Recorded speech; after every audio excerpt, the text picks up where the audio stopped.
Joining us live, Democratic Senator from Louisiana and member of the Senate Appropriations Committee, Senator Mary Landrieu. Senator, thank you for your time this morning. Thank you. All right, so you heard what your colleague Senator Hatch had to say there yesterday, $1.8 trillion. And just a week ago, Senate Majority Leader Democrat Harry Reid said on the floor, $2 trillion. What's it really going to cost Americans? Well, first of all, the important thing to understand is that there is going to be some cost initially up front to make these changes.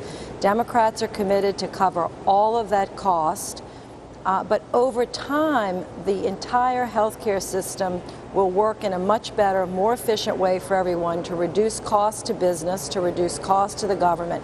It's like retrofitting your home to be more energy efficient. You may have to come out of pocket $5,000 or $10,000 initially, but your electricity bill goes down by 30% for the rest of the 20 or 30 years you live in the home. That's the concept. So it really is disingenuous of Republicans to say, or anyone to say, that the bill cost. Yes, there's going to be some upfront cost. Democrats and the president have committed to cover those costs, and that's what the struggle is now. And then the other struggle is whether we provide insurance through government-run plans or through a more market-based approach. And I know that you have spoken out that you're not necessarily in favor of the so-called public option or government-run plans. It is a key part of what we've seen scored, though, over in the House, and Speaker there Nancy Pelosi has said it's a big part of bringing down costs. 4 out of the 5 versions on Capitol Hill have that public option. Would you vote for a version ultimately that has that? I am not a big fan of public option. We already have 2 public options that most people in America understand, Medicaid and Medicare.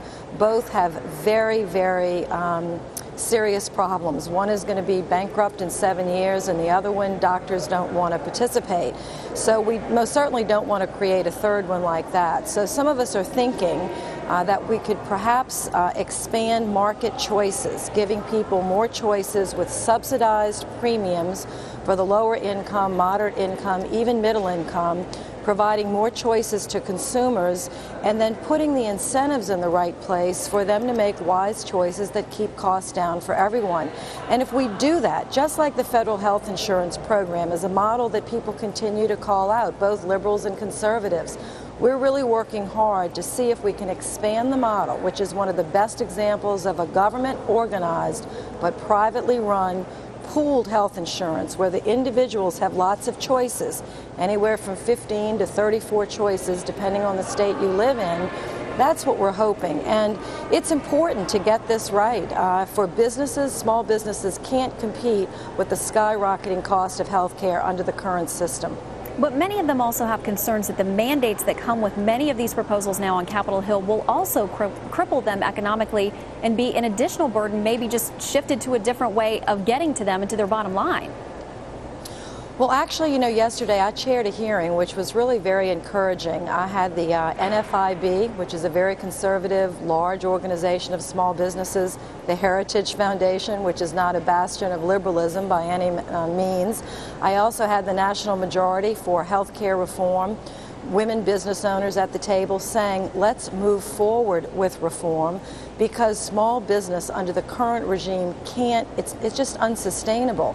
And there's no employer mandate in the finance mark, which is important. That's what employers object to the most, is an employer mandate for small business. We've removed that, putting the responsibility, as I believe it should be, in most Americans, with individuals to purchase the kind of insurance that they want and have the government subsidize the poor and the low-income workers so that they can afford it. That's the idea. And if we get more people in the pool of insurance, then the price should go down for everyone as risk or spread.